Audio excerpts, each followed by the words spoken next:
ये एक ऐसी कहानी है जो उन लाखों महिलाओं की है जो बिना थके अपने परिवार के लिए जीती है, मगर उनकी कीमत तब समझ आती है जब उनकी मौजूदगी का एहसास ख़त्म होने लगता है।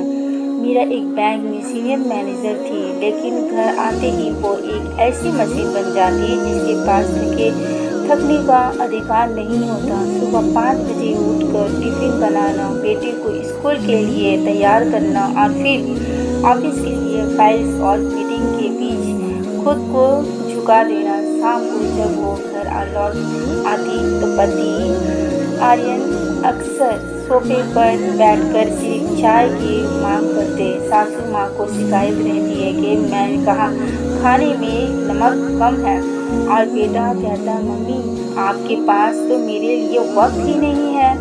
मीरा सब सुनती, मुस्कुरा देती और रसोई में चलते जाती। उसको जॉब करना सबको सुविधा देता था, मगर उसकी मेहनत किसी को नज़र नहीं आती थी। सबको लगता था कि ये तो उसका फर्ज है।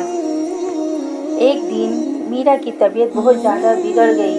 उसे तेज बुखार था, मगर फिर भी वो किचन में खड़ी रही। अचानक वो बेहोश होकर गिर पड़ी। डॉक्टर ने कहा कि ये शरीर और मानसिक थकान है, तुरंत है, और उसे कम से कम 10 दिन के सख्त आराम की ज़रूरत है।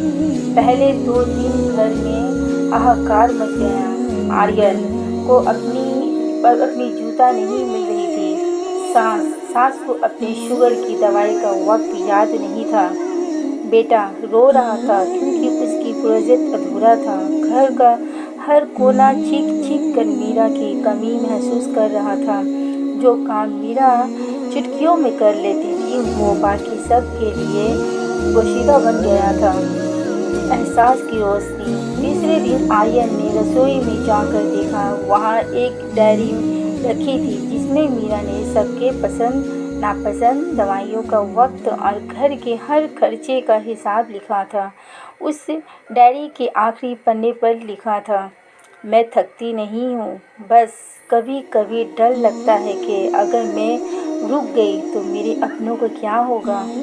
आर्यन की आंखों नम हो गई। उसे एहसास हुआ कि मीरा सिर्फ पैसे नहीं कमा रही थी, बल्कि पूरे घर की रीत की हड्डी बैकबोन की थी। जैसे सबने तकिन पर ग्रेंट कर दिया था, यानी चूर कर दिया था। जब मीरा ठीक होकर कमरे से बाहर आई तो नजर बदला हुआ था। आर्यन ने नाश्ता बनाया था, बेटे ने अपने कमरा साफ किया था, और सास ने उसके लिए गरम सूप रखा था।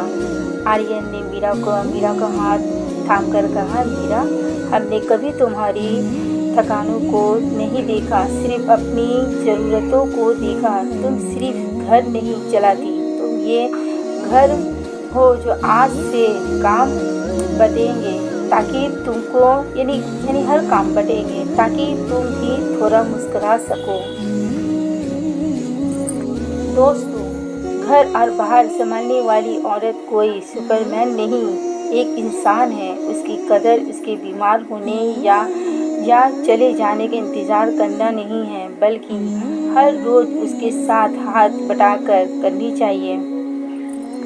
दोस्तों, ये कहानी सिर्फ मीरा की नहीं, बल्कि हमारे आसपास मौजूद हर उस माँ, पत्नी और बहन की है जो बिना उफ किए तो दुनियाओं को संभालती है। अक्सर हम उनकी मौजूदगी के इतने आदी हो जाते हैं कि उनकी मेहनत और दर्द को देखना ही भूल जाते हैं। याद रखिए, इन्हों किसी सुपरमैन का किताब नहीं, बल्कि थोड़ा सा सामान, थोड़ी सी मदद और बहुत सारे प्यार की ज़रूरत होती है। आपको ये कहानी कैसी लगी? क्या आप घर में भी कोई ऐसी मीरा है जिसे आज की शुक्रिया कहने की ज़रूरत है? हमें कमेंट बॉक्स में ज़रूर बताएं। अगर इस कहानी ने आपके दिलों को छुए हो तो इसे लिख करें और लाइक करें, और अपने दोस्तों के साथ शेयर ज़रूर करें। ऐसी ही और